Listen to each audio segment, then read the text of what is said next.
Bollywood silver screen presenting outbreak. कहानी की शुरुआत में अफ्रीका के जंगल में यूएस आर्मी को दिखाया जाता है जो यहाँ पर विद्रोहियों से लड़ रही होती है। तभी यहाँ पर ब्रिगेडियर और मेजर आते हैं। दरअसल इन्हें यहाँ पर बुलाया गया है क्योंकि यूएस आर्मी यहाँ पर लड़ाई से नहीं बल्कि एक बीमारी से परेशान है। ब्रिगेडियर और मेजर एक मरीज का सैंपल लेते हैं। इसके बाद उन्हें बाहर ले जाया जाता है जहाँ पर कई सारी लाशें पड़ी होती हैं। उन्हें बताया जाता है कि अंदर जो मरीज हैं वो फर्स्ट स्टेज पर हैं। ब्रिगेडियर उन्हें आश्वासन देते हैं कि तुम्हें चिंता करने की कोई जरूरत नहीं है, जल्दी हेलीकॉप्टर से मेडिकल फैसिलिटीज तुम तक पहुंचाई जाएंगी। इसके बाद ये दोनों के दोनों हेलीकॉप्टर से निकल जाते हैं। कुछ ही देर बाद यहाँ पर एक हेलीकॉप्टर आता है जो पैराशूट से नीचे कुछ फेंकता है, लेकिन इसमें एक बहुत बड़ा बॉम्ब होता है जो इस पूरी जगह को पूरी तरह से तबाह कर देता है। दरअसल यहाँ पर एक खतरनाक वायरस फैला था, इसीलिए इस पूरी जगह को तबाह कर दिया ताकि ये वायरस बाहर दुनिया तक ना पहुंच सके। इस जगह के तबाह होने के बाद दिखाया जाता है कि कुछ बंदर इसी जगह से बाहर निकलते हैं। इस घटना के 28 साल बाद हमें कर्नल सैम डैनियल्स को दिखाया जाता है जो एक वायरोलॉजिस्ट हैं। वायरोलॉजिस्ट उन्हें कहा जाता है जो वायरस के ऊपर शोध करते हैं। कर्नल सैम को उनकी टीम के साथ अफ्रीका के एक छोटे से कबीले में भेजा जाता है। यहाँ पहुंचकर ये देखते हैं कि वहां पर कई लोग मारे जा चुके हैं। जब ये उस कबीले के दवाखाने में जाते हैं तो वहां पर बहुत सारे लोग होते हैं जो बीमार होते हैं, उनकी हालत बहुत ज्यादा खराब होती है। सैम का एक साथी ये देखकर बहुत ज्यादा सफोकेट हो जाता है, उसका दम घुट रहा होता है, इसीलिए वो अपना हेलमेट उतारने की कोशिश करता है। हालांकि सैम उसे ऐसा करने से मना भी करता है, लेकिन वो अपना हेलमेट उतार देता है। सैम कहता है कि इसे दूसरों से अलग करो। तभी यहाँ पर एक आदमी आता, वो सैम को बताता है कि ये वायरस हवा में नहीं फैलता, तुमने आने में बहुत देर कर दी, पूरा का पूरा गांव खत्म हो चुका है। सैम उससे पूछता है कि पहला पेशेंट कौन था। वो बताता है कि इस कबीले का एक लड़का जंगलों में गोरे आदमी के साथ काम कर रहा था। जब वो लड़का वापस लौटा तो उसने कबीले के कुएं से पानी पिया। इसके बाद सब बीमार होना शुरू हो गए। इस बीमारी से इंसान की 2 दिन में मृत्यु हो जाती है। सैम पूछता है क्या कबीले से कोई बाहर गया था। वो आदमी बताता है कि अगर गया भी होगा तो वो मर गया होगा क्योंकि यहाँ से दूसरा कबीला 50 मील दूर है और कोई भी इन्फेक्टेड इंसान इतने दिनों तक जिंदा नहीं रह सकता कि वो इतना लंबा सफर तय करे। सैम इसके बाद वापस यूएस आ जाता है जहां पर वो ब्रिगेडियर बिली को इस पूरी सिचुएशन के बारे में बताता है। ब्रिगेडियर बिली वही है जिसने आज से 28 साल पहले मेजर डोनाल्ड के साथ मिलकर उस पूरे इलाके को ब्लास्ट कर दिया था जहां पर वायरस फैला था। ब्रिगेडियर यहाँ पर सैम की बातों पर विश्वास नहीं करते। वो कहते कि तुमने पहले भी हमें इसी तरह से 2 बार चेतावनी दी थी, पर वो दोनों की दोनों गलत निकली। और वैसे भी ये वायरस इतना खतरनाक है कि इन्फेक्टेड इंसान की बहुत जल्दी मृत्यु हो जाती है, इसीलिए कोई भी इन्फेक्टेड इंसान उस जगह से बाहर निकलकर दूसरे लोगों को इन्फेक्टेड नहीं कर सकता। सैम इसके बाद लैब में जाता है और जब वो वहां पर ब्लड सैंपल्स जो कि वो उसी जंगल से उसी कबीले से लेकर आया है उन्हें चेक करता है तो उसे पता चलता है कि ये वायरस वही वायरस है जो आज से 28 साल पहले फैला था। इस वायरस का नाम मोटाबा है। वहीं अफ्रीका के जंगल में दिखाया जाता है कि कुछ लोग एक बंदर को पकड़ते हैं। इसके बाद उसे पानी के शिप से अमेरिका लाया जाता है जहां पर जानवरों का एक स्मगलर उस बंदर को खरीद कर दुकान में बेचने के लिए ले जा रहा होता है। तभी वो बंदर उसके मुंह पर अपने मुंह से पानी फेंकता है। इसके बाद वो आदमी उसे पेट शॉप पर ले जाता है जहां पर ये बंदर पेट शॉप के ओनर के हाथ में काट लेता है। साथ ही इसी बंदर के केज में एक केला होता है जो इसने आधा खाया था। उस केले को दूसरा बंदर जो कि पास ही के एक केज में होता है वो खा लेता है। पेट शॉप का ओनर इस बंदर को खरीदने से मना कर देता है। वो कहता है कि मैंने तुमसे कहा था कि मुझे मेल चाहिए पर ये फीमेल है, इसीलिए मैं इस बंदर को नहीं खरीद सकता। इस आदमी को इस बंदर को जंगल में छोड़ना पड़ता है। इसके बाद ये फ्लाइट से बॉस्टन की तरफ निकल पड़ता है। फ्लाइट में इस आदमी की तबीयत बहुत ज्यादा खराब हो जाती है और जब ये एयरपोर्ट पहुंचता है तो वहां पर इसकी पत्नी इसे रिसीव करने आती है जो इसे किस करती है, पर इसकी तबीयत बहुत ज्यादा खराब हो जाती है। वहीं डॉक्टर रॉबिटा को दिखाया जाता है जो कर्नल सैम की पत्नी है। जब उसे इस आदमी की रिपोर्ट्स मिलती है तो वो पहली फ्लाइट पकड़कर बॉस्टन आ जाती है जहां पर वो इस आदमी के पास जाती है। उसे पता होता है कि ये जानवरों के विभाग में काम करता है, इसीलिए वो इससे पूछती है क्या तुमने किसी जानवर को पकड़ा था। पर इससे पहले कि वो रॉबिटा की बात का जवाब देता उसकी मृत्यु हो जाती है। साथ ही उसकी पत्नी जिसे उसने किस किया था वो भी बहुत ज्यादा बीमार होती है और उसकी भी कुछ ही देर बाद मृत्यु हो जाती है। रॉबिटा अपने पति कर्नल सैम को फोन करके इस बारे में बताती है।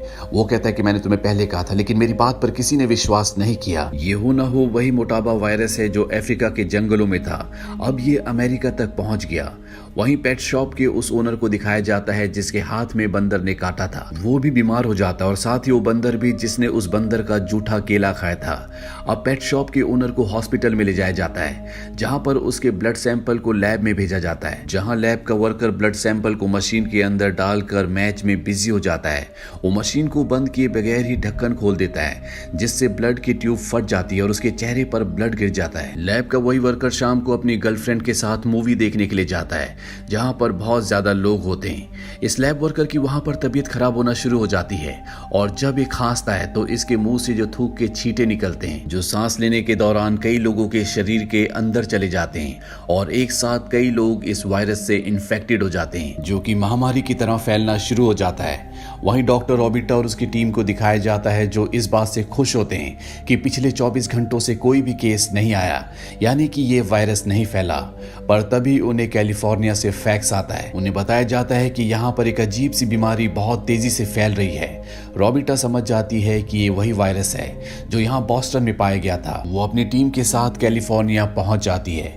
वहीं सैम भी कैलिफोर्निया आना चाहता है पर ब्रिगेडियर उसे इस केस में नहीं डालना चाहता क्योंकि वो नहीं चाहता कि आज से 28 साल पहले उसने और मेजर ने इस वायरस को ना फैलने के लिए जो सभी फौजियों को एक साथ मार दिया था वो बात दुनिया के सामने आए। पर सैम उसकी बात नहीं मानता और वो भी कैलिफोर्निया पहुंच जाता है जहां पर इन्हें पूरी स्टडी करने के बाद पता चलता है कि कैलिफोर्निया में सबसे पहले जिस आदमी के अंदर वायरस पाया गया था वो एक पेट शॉप का ओनर है, यानी कि वो जानवर जिसके अंदर ये वायरस है वो उसी पेट शॉप में है। और अगर वो जानवर उसी पेट शॉप में है जिसके अंदर ये वायरस पहले से था तो उसकी बॉडी के अंदर इसकी एंटीबॉडीज भी होंगी, यानी कि इस वायरस से लड़ने की क्षमता।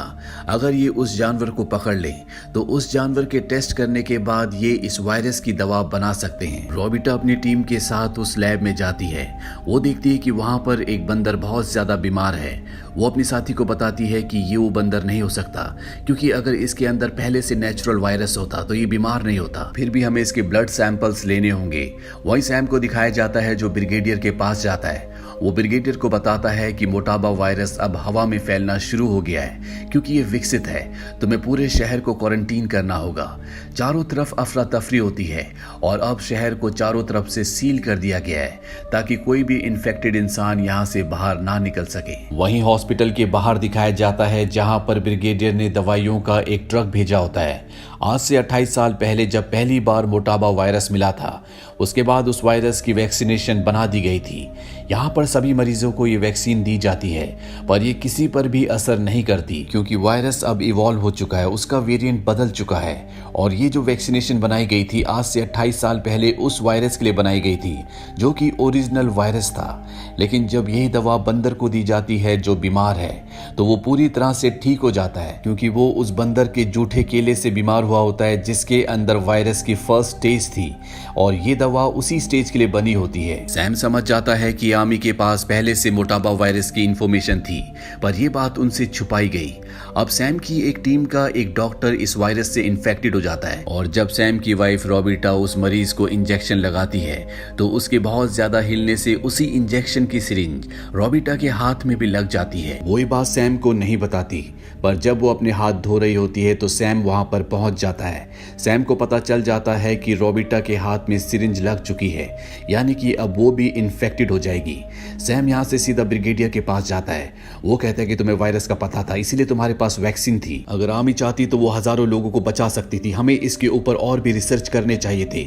लेकिन आर्मी ने इस वायरस को अपने पास बचा कर रखा क्योंकि उसे एक बायोलॉजिकल वेपन चाहिए था। अगर आर्मी इस वायरस के बारे में नहीं छुपाती, मेडिकल में इस वायरस के बारे में पढ़ाया जाता तो हम शुरू के उन मरीजों को जो इस वायरस से इन्फेक्टेड थे उन्हें ठीक कर सकते थे। और ये वायरस दुनिया में कभी भी इस तरह से नहीं फैलता जिस तरह से अब ये फैल रहा है। ब्रिगेडियर सैम को बताता है कि रात को 8 बजे पूरे शहर को बॉम्ब से उड़ा दिया जाएगा और ये खुद प्रेसिडेंट के ऑर्डर्स हैं। सैम यहाँ से निकल जाता है। उसे उसके एक साथी का कॉल आता है जो कर्नल सैम को बताता है कि जो इंसान सबसे पहले इन्फेक्टेड हुआ था कुछ दिनों पहले पानी का एक शिप साउथ अफ्रीका से यहाँ पर आया था।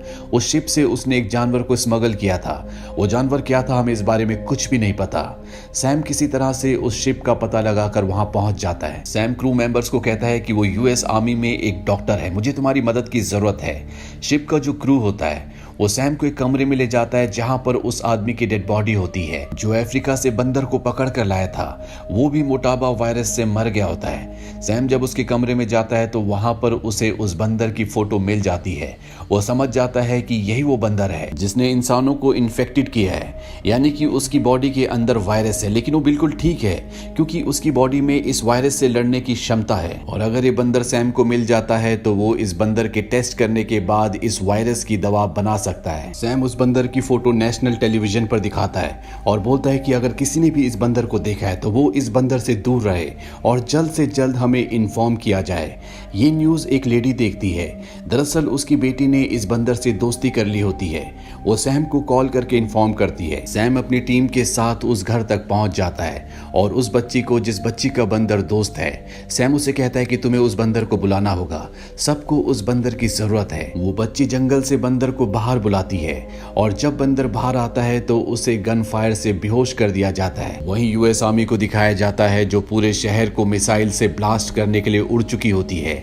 सैम ब्रिगेडियर को कॉल करता है और उसे बताता है कि हमें होस्ट मिल गया है, यानी कि वो जानवर जिससे बीमारी फैली थी वो अब उनके कब्जे में है। ब्रिगेडियर कहता है कि मैं कुछ देर के लिए इस हमले को रोक सकता हूं, तुम जल्दी से मुझ तक पहुंच जाओ।